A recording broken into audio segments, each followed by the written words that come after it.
The decision to bring a child into the world is often framed as one of the most significant and deeply personal choices a person can make. It is heralded as a natural evolution of adulthood, a selfless act of love, a fulfillment of biological purpose, a moral responsibility, and even a pathway to meaning. Yet, beneath the overwhelming cultural, emotional, and evolutionary weight attached to parenthood lies an uncomfortable existential paradox.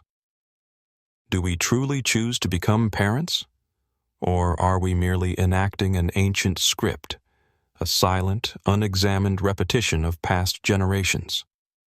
Is parenthood an authentic expression of individual agency, or is it merely the continuation of a cycle dictated by biological imperatives, social conditioning, and historical momentum? At its core, the desire for children is intertwined with some of humanity's deepest philosophical and existential concerns: the fear of mortality, the search for meaning, the instinct for survival, and the gravitational pull of cultural continuity.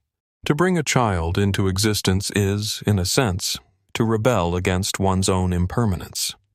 It is to leave behind a piece of oneself, to stretch beyond the limits of one's own finite life, and inscribe one's presence into the future.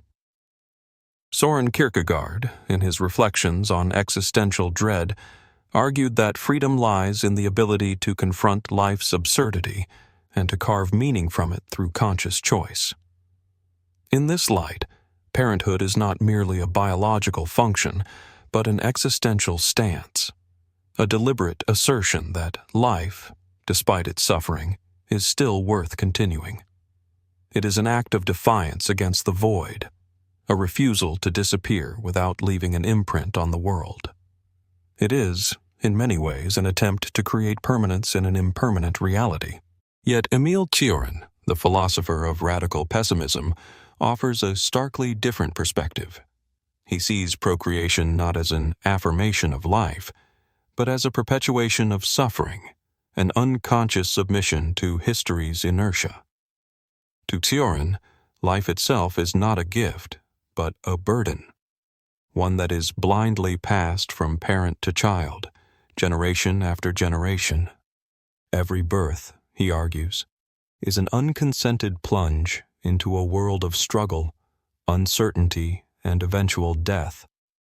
In this light, parenthood is not an act of creation, but an act of complicity, a decision, whether intentional or not, to prolong the cycle of human suffering.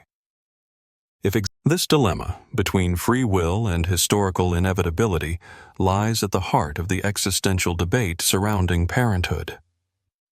Jean-Paul Sartre's concept of the other's gaze suggests that even in our most personal and intimate decisions, we are never truly free. Society imposes expectations upon us, shaping our perception of fulfillment, purpose, and identity. Parenthood, within this framework, is not merely an individual choice. It is a cultural institution, a social validation of one's adulthood, love, and success. A life without children is often framed as incomplete, as though human purpose is inherently tied to reproduction. If parenthood is framed as the natural course of life, can it ever truly be considered an authentic choice? Or is it, in reality, an invisible obligation? One that has been absorbed so completely into human consciousness that we rarely question it. Even if we reject the influence of societal norms, does parenthood then become a purely autonomous decision? Freud would argue otherwise. He saw procreation not as a rational choice, but as an extension of eros, the life instinct, the primal force that compels all living organisms toward reproduction and survival. From this biological perspective, the desire for children is not an intellectual decision, but an evolutionary imperative, an impulse deeply embedded within the human psyche. John Bowlby's attachment theory expands upon this idea by suggesting that the longing to become a parent is not only a biological drive, but also a psychological need, a means of forming lasting bonds, creating security, and ensuring continuity in an uncertain world.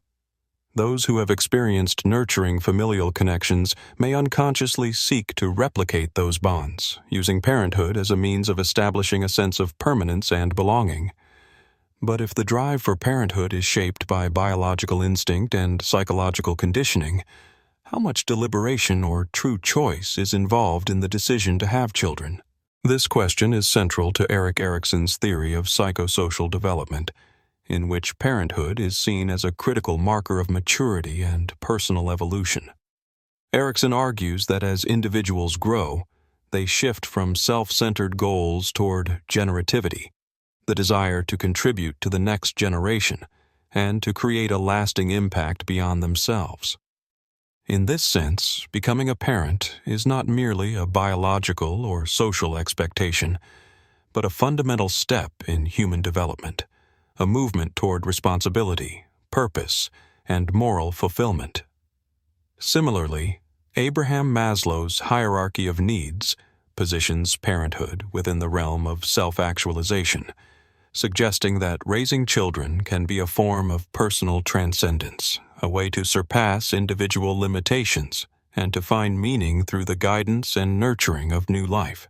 Yet, from the perspective of cultural determinism, the notion of parenthood as a choice becomes deeply ambiguous. In collectivist societies where lineage, heritage, and familial duty take precedence over individual autonomy, the expectation to have children is not merely encouraged but imposed. Parenthood is framed as a moral and social responsibility, where individuals are not seen as independent entities, but as links in a chain of ancestry that must be preserved. To reject parenthood in such a society is not perceived as an assertion of self-determination, but as a betrayal of one's role in the preservation of family, culture, and identity. Here, procreation is not merely a personal milestone, but a necessity, a duty toward the past, the present, and the future. This raises a critical question. If parenthood is deeply embedded in social expectation, how can we ever be certain that our desire for children is truly our own? If we do not critically examine our motivations, how can we distinguish between authentic desire and inherited obligation? If true freedom lies in self-awareness and reflection, then the only way to ensure that parenthood is an act of genuine choice is to interrogate it with radical honesty. Do I truly want children, or do I assume that I should because it is expected of me? Am I motivated by an intrinsic calling, or by the fear of regret, loneliness, or social judgment?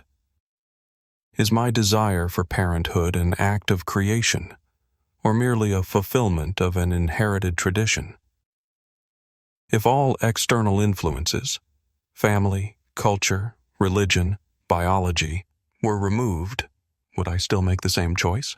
Parenthood is not merely a biological inevitability nor a societal expectation.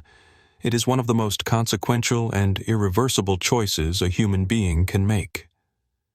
It is the act of bringing another consciousness into existence, shaping their reality, their experience of joy and suffering, their eventual confrontation with mortality. To have children is to impose life upon another, dictating, without their consent, that they will exist, feel, struggle, and ultimately face the same existential questions we grapple with. And so, we return to the fundamental question. Is parenthood a reflection of our highest autonomy, a conscious act of meaning-making and responsibility? Or is it an inherited cycle, a repetition of the past masquerading as personal choice? Are we truly the architects of our decisions, or merely echoes of a story written long before us? Let me know your thoughts in the comments. I read every single one. How do you perceive the decision to have children? Is it an act of self-awareness, or do we unconsciously conform to societal and biological pressures? Share your perspective below, and see you in the next video.